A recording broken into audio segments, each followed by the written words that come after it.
Welcome to our YouTube channel mid G exam. मैं हूँ रवि गुप्ता और हमारा चैप्टर चल रहा है केमिकल इक्विलिब्रियम, जिसका लेक्चर नंबर 2 है आज। ठीक है, तो लेक्चर नंबर 2 में आइए हम देखते हैं लास्ट क्लास में जितना हमने कवर किया था उसके आगे आज हम पढ़ेंगे। ठीक है, तो लास्ट क्लास में हमने कुछ बेसिक्स टर्म्स पढ़े थे, लाइक इक्विलिब्रियम क्या होता है, कितने तरह का इक्विलिब्रियम होता है, इक्विलिब्रियम क्यों पढ़ते हैं। ठीक है, और इक्विलिब्रियम से क्वेश्चंस किस किस टाइप के आते हैं। ठीक है, ये सब हमने कवर किया था। आज हम थोड़ा सा और डिटेल्स में पढ़ेंगे। तो देखिए, इक्विलिब्रियम कहने का मतलब है कि कोई भी मान लिया कि ये एक इक्वेशन है।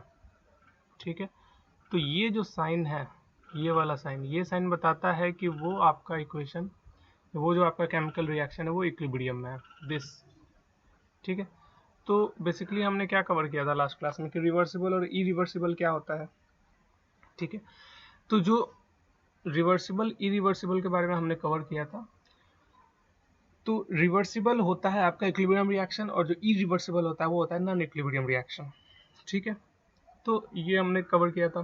ठीक है, नाउ अभी आपके सामने आपके स्क्रीन पे जो दिख रहा है इक्वेशन, ये मैंने कंसीडर किया है कि ये एक इक्विलिब्रियम रिएक्शन है।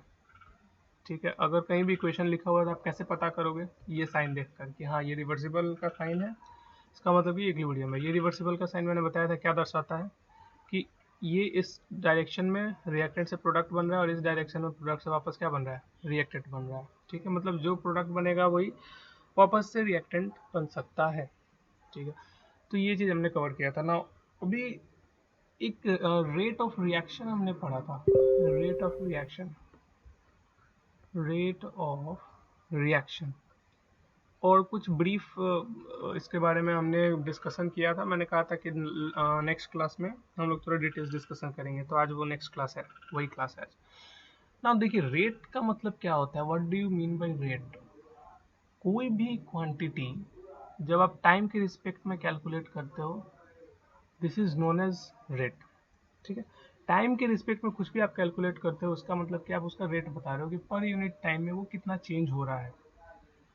तो अगर रिएक्शन और केमिकल इक्वेशन के पर्सपेक्टिव में अगर हम बात करें, तो रिएक्शन कैसे कैसे आगे की तरफ फॉरवर्ड हो रहा है, या रिएक्शन प्रोडक्ट से रिएक्टेंट की तरफ कैसे कैसे बढ़ रहा है।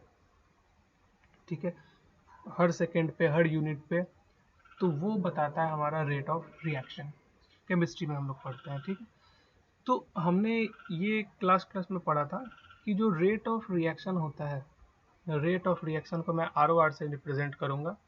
जो फॉरवर्ड डायरेक्शन में रेट ऑफ रिएक्शन होता है, वही rate of reaction backward direction में भी होगा। या फिर ऐसे हमने पढ़ा था कि जो रेट ऑफ रिएक्शन होता है वो डायरेक्टली प्रोपोर्शनल टू होता है क्या, जो एक्टिव मास है आपका रिएक्टेंट का, या जो भी प्रोडक्ट का एक्टिव मास है उसके डायरेक्टली प्रोपोर्शनल होता है।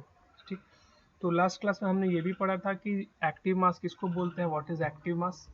एक्टिव मास वो होता है जो रिएक्शन में पार्टिसिपेट करता है, जो मास रिएक्शन में पार्टिसिपेट करता है वही आपका क्या है, एक्टिव मास है।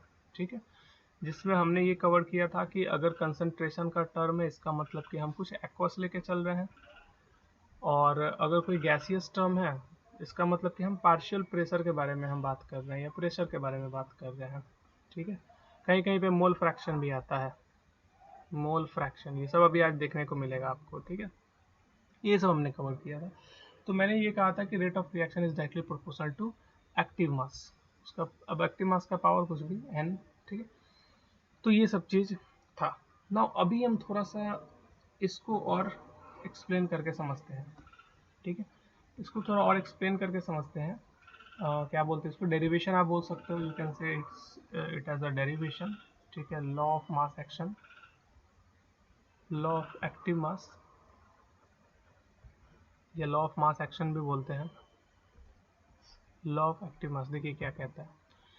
सपोज करते हैं हम कि हमारे पास ये एक इक्वेशन है जो हमने लिया था लास्ट इक्वेशन। इस इक्वेशन को अगर हम लॉ ऑफ एक्टिव मास के अकॉर्डिंगली सजाना चाहें, तो अगर मैं आपसे पूछूं कि यहाँ पे फॉरवर्ड रिएक्शन कौन सा है, फॉरवर्ड रिएक्शन, फॉरवर्ड रिएक्शन, तो आप बोलोगे कि सर जो रिएक्टेंट से प्रोडक्ट में बन रहा है यही आपका फॉरवर्ड रिएक्शन है, मतलब कि ए और बी आगे की तरफ बढ़ रहा है, ये फॉरवर्ड रिएक्शन में आ रहा है। मैंने कहा ठीक है। लॉ क्या बोलता है कि रेट ऑफ रिएक्शन कौन से डायरेक्शन में, फॉरवर्ड डायरेक्शन में, is directly proportional to the active masses of reactant, क्योंकि रिएक्टेंट का ही ले रहा है ना फॉरवर्ड में। तो ये ए का पावर कितना हो जाएगा, ए इंटू बी का पावर कितना हो जाएगा, बी। ठीक है, या फिर आप ये बोल सकते हो directly proportional to active mass of reactants, इसका पावर जो भी है।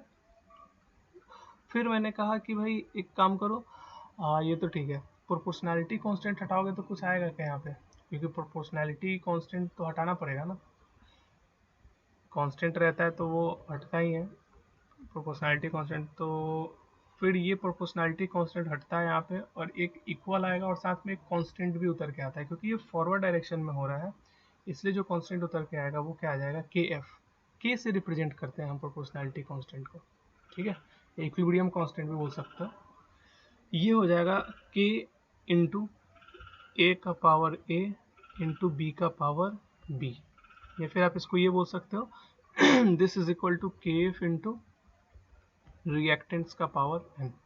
ठीक है, ओके। अगर हम बात करते हैं बैकवर्ड डायरेक्शन की, बैकवर्ड डायरेक्शन में जो फॉरवर्ड रिएक्शन था, ये बैकवर्ड रिएक्शन। बैकवर्ड रिएक्शन मतलब कि जो प्रोडक्ट से क्या बन रहा है, रिएक्टेंट बन रहा है।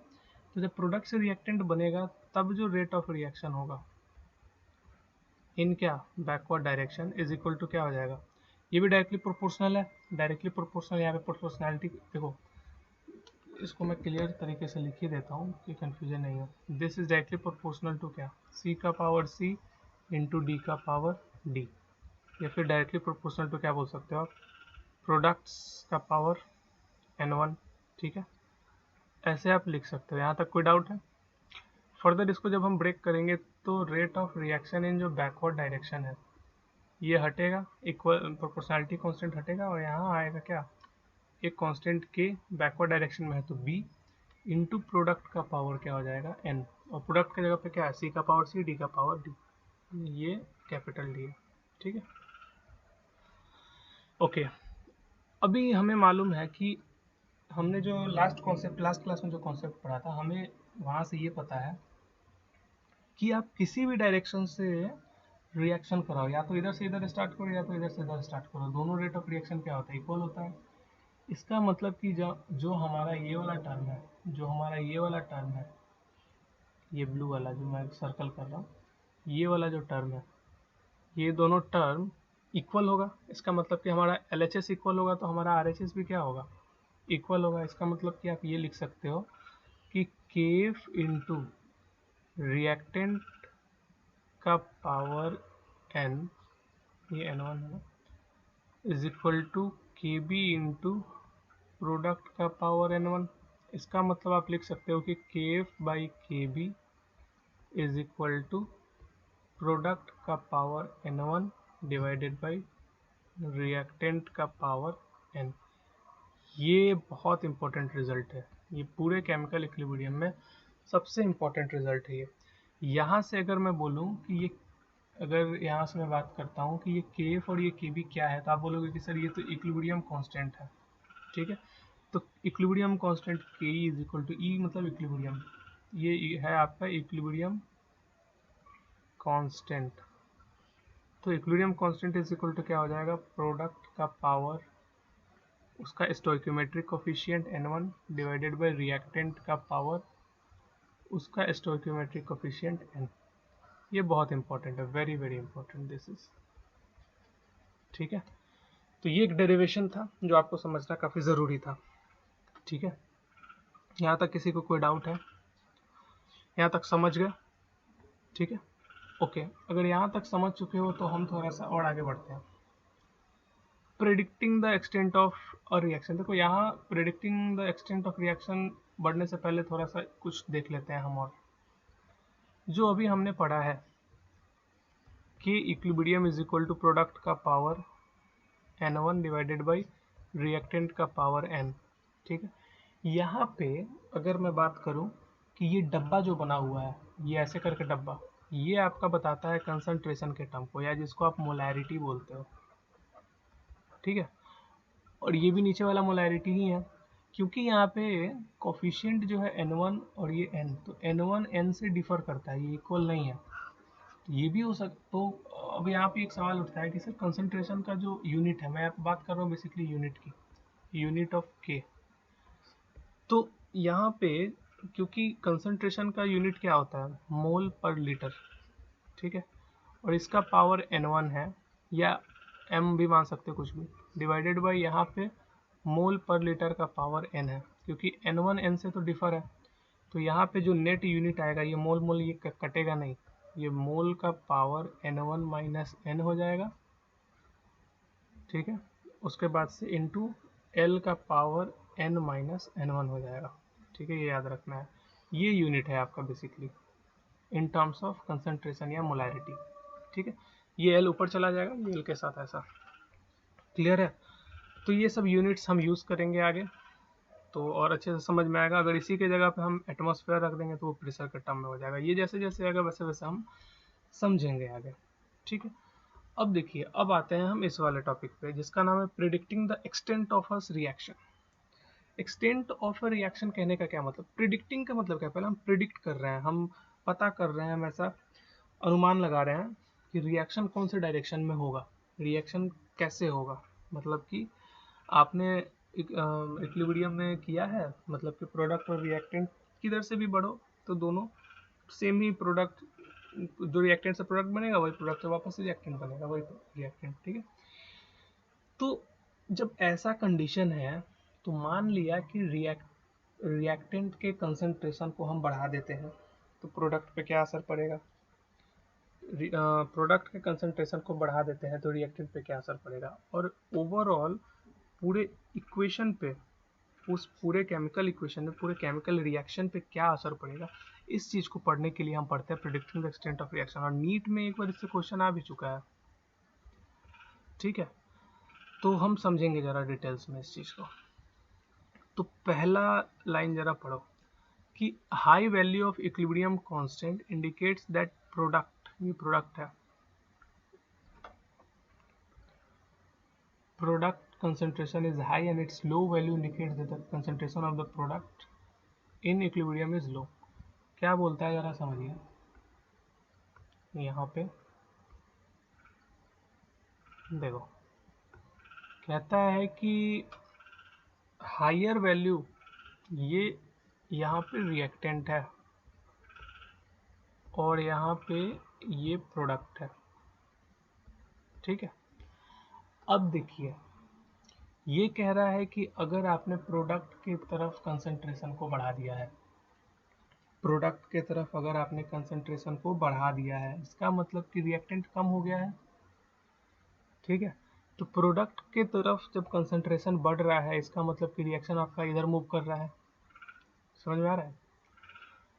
प्रोडक्ट का कंसंट्रेशन बढ़ने का मतलब है, ये लाइन यही बोल रहा था ना कि higher the value of equilibrium constant indicates that product concentration is high. इसने कहा है कि देखिए, जो के है, के तो इक्वल टू क्या होता है, प्रोडक्ट का पावर n1 या m मान लो, डिवाइडेड बाई रिएक्टेंट का पावर n। अब ये जो इक्विलिब्रियम कांस्टेंट के है, ये तो डायरेक्टली प्रोपोर्शनल है किसके, प्रोडक्ट के कंसंट्रेशन के। अब जैसे जैसे के बढ़ेगा वैसे वैसे प्रोडक्ट का भी कंसंट्रेशन क्या होगा, बढ़ेगा, ठीक है। ये चीज क्लियर है। जैसे जैसे के की वैल्यू घटेगी, के की वैल्यू जैसे जैसे घटेगी वैसे वैसे प्रोडक्ट की वैल्यू भी घटेगी, लेकिन रिएक्टेंट की वैल्यू क्या होगी, बढ़ेगी, क्योंकि के तो इनवर्सली प्रोपोर्शनल है ना रिएक्टेंट के, ठीक है। ये वही लाइन बोल रहा है। And it's lower value indicates that concentration of the product is low, ठीक है, पहला। दूसरा, larger the value of Kp और Kc। अब यहाँ पे बात है Kp और Kc क्या है, तो मैंने बताया कि जब पार्शियल प्रेशर के लिए यूज करते हैं तो Kp लिखेंगे, और कंसंट्रेशन के लिए यूज करेंगे तो क्या लिखेंगे, Kc लिखेंगे, ठीक है।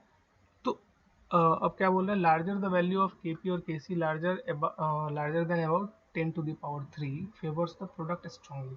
क्या कहने का मतलब है कि अगर Kp या Kc की वैल्यू ग्रेटर देन 10⁻³ है, इसका मतलब कि प्रोडक्ट आपका स्ट्रांगली बन रहा है, प्रोडक्ट बढ़ रहा है धीरे धीरे, ठीक है। अगर इसकी वैल्यू 10⁻³ से 10⁻³ से 3 के बीच में रहती है, इसका मतलब कि दोनों कंपेरेबल है, कोई भी ना ज़्यादा बढ़ रहा है ना ही घट रहा है, ठीक है, तो ये Kp या फिर Kc की वैल्यू अगर 10⁻³ से 10⁻³ के बीच में रहती है तो कॉम्पेरेबल है। लेकिन अगर यहाँ पे जो लास्ट लाइन बोल रहा है कि अगर ये 10⁻³ से स्मॉलर हुई, ठीक है, 10⁻³ से Kp की वैल्यू अगर स्मॉलर हो गई, इसका मतलब कि आपका रिएक्टेंट फेवर कर रहा है, ज़्यादा मात्रा में रिएक्टेंट बन रहा है, इसका मतलब रिएक्शन आपका लेफ्ट की तरफ जाएगा। ठीक है, अब इसी पे बेस्ड है आपका ये predicting the direction of reaction. ये क्या कहता है, इसको एक नए स्लाइड में हम समझते हैं कि देखिए, हमने तो पढ़ा है इक्विलिब्रियम, और इक्विलिब्रियम के लिए हमने एक कांस्टेंट डिफाइन किया है k, जिसको हम बोलते हैं इक्विलिब्रियम कांस्टेंट। और यहाँ से इसके नाम से आप सीधा ये पता कर सकते हो कि अगर इक्विलिब्रियम पे कोई भी कांस्टेंट लिखना है इक्विलिब्रियम पे, तो ये कांस्टेंट होगा आपका k।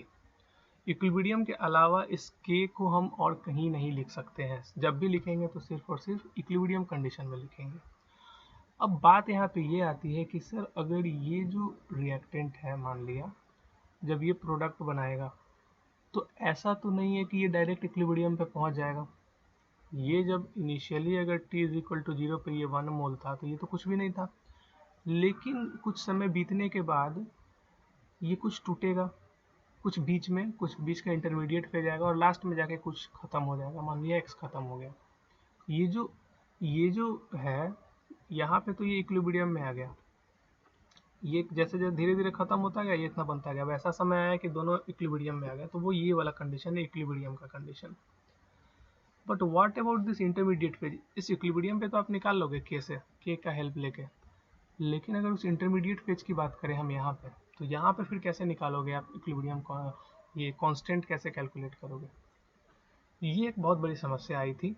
तो इस समस्या का समाधान भी निकला। समस्या का समाधान ये था कि हमें पढ़ना पड़ा उसके लिए रिएक्शन कोसेंट लिखा था, इसको लिख सकते हो आप रिएक्शन कोसेंट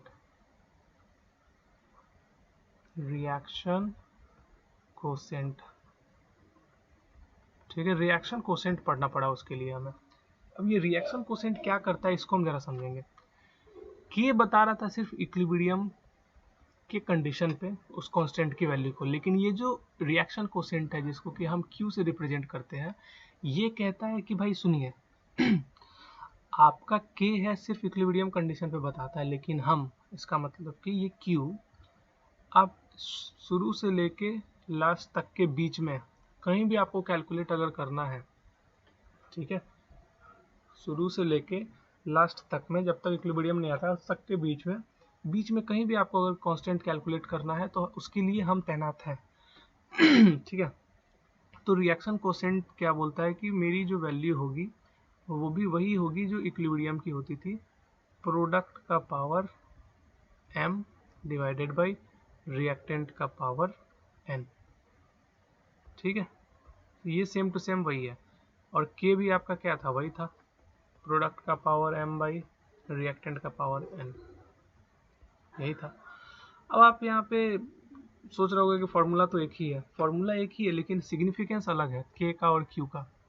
q आप रिएक्शन के बीच में कहीं भी डिफाइन कर सकते हो, लेकिन आप k को सिर्फ और सिर्फ इक्विलिब्रियम पे ही डिफाइन करोगे। अब यहाँ बात आती है कि भाई k और q अलग कैसे है, फिर k और q अलग कैसे है? ये आपने इंटरमीडिएट बीच में कहीं भी कैलकुलेट करा दिया, लेकिन ये सिर्फ इक्विलिब्रियम पे होगा। बट हमको कैसे पता चलेगा, how will we came to know कि ये है, अलग है?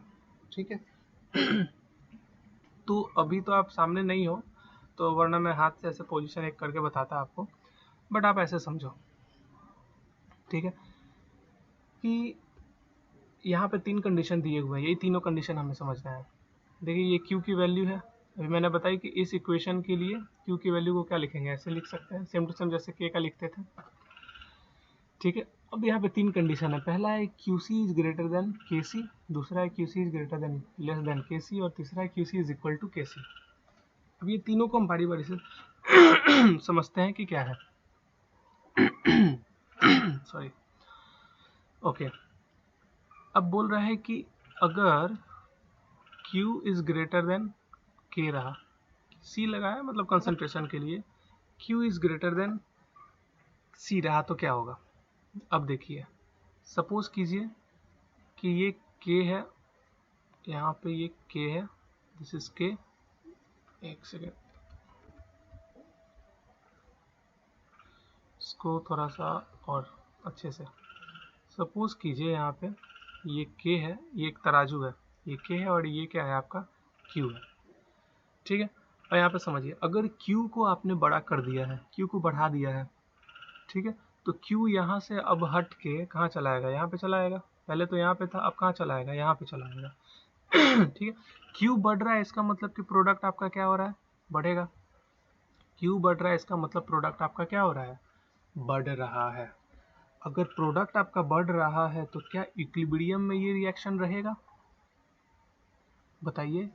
क्यू बढ़ रहा है, इसका मतलब ये तो इक्विलिब्रियम से बहुत ऊपर चला गया। क्यू बढ़ रहा है और क्यू डायरेक्टली प्रोपोर्शनल है प्रोडक्ट के, इसका मतलब कि प्रोडक्ट बढ़ रहा है, इक्विलिब्रियम प्रोडक्ट की तरफ शिफ्ट हो रहा है। तो अब वापस से इक्विलिब्रियम में आने के लिए उसको किधर की तरफ शिफ्ट होना पड़ेगा, रिएक्टेंट की तरफ, तभी जाके ये वापस से क्यू शिफ्ट होगा अपने पुराने पोजीशन पे और इक्विलिब्रियम के बराबर होगा। समझ में आ रहा है।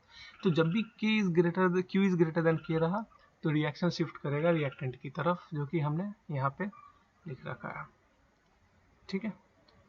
अब उल्टा उसका देखो कि अगर के बड़ा रहा क्यू से, के बड़ा रहा, के बड़ा रहा, क्यू छोटा रहा, तो क्यू छोटा रहा इसका मतलब कि प्रोडक्ट इसका कम रहा है। तो प्रोडक्ट कम रहा है तो प्रोडक्ट फिर मेंटेन करने के लिए प्रोडक्ट आपका, अब ये रिएक्शन किधर भागना चाहेगा, ऊपर की तरफ, ठीक है। तो जब ये बड़ा रहा ऊपर की तरफ भागेगा, इसका मतलब कि ये प्रोडक्ट की तरफ रिएक्शन क्या करेगा, मोमेंटम शिफ्ट करेगा। और अगर दोनों इक्वल हो गया, इसका मतलब कि दोनों के दोनों क्या है आपके इक्विलिब्रियम कंडीशन में है, ठीक है। तो यही तीनों कंडीशन हमने यहाँ पे डिस्कस किया। ये नीट में आ चुका है, ये क्वेश्चन नीट में आ चुका है, क्वेश्चन उलट के देख लेना, आई थिंक 2016 का क्वेश्चन है, ठीक है। ये तीनों कंडीशन दिया था, this is very important, this section, ये पार्टिकुलर रिएक्शन क्वेश्चन, ठीक है। तो यहाँ तक ये हमने अभी कवर कर लिया है रिएक्शन क्वेश्चन और क्या बोलते हैं डायरेक्शन वगैरह, ठीक है।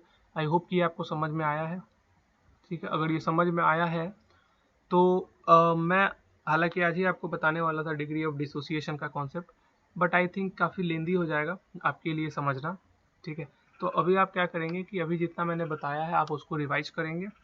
नेक्स्ट क्लास में हम डिग्री ऑफ डिसोसिएशन करेंगे और प्रॉब्लम्स करेंगे। नेक्स्ट क्लास में सिर्फ एक टॉपिक पढ़ेंगे हम लोग, डिग्री ऑफ डिसोसिएशन, और उसके बाद से सिर्फ प्रॉब्लम करेंगे, उस पर बेस्ट, अभी तक जितना हमने थ्योरी किया है उस पर बेस्ट, ठीक है। चलिए, तो आज के लिए बस इतना ही, तब तक के लिए बाय बाय, थैंक यू।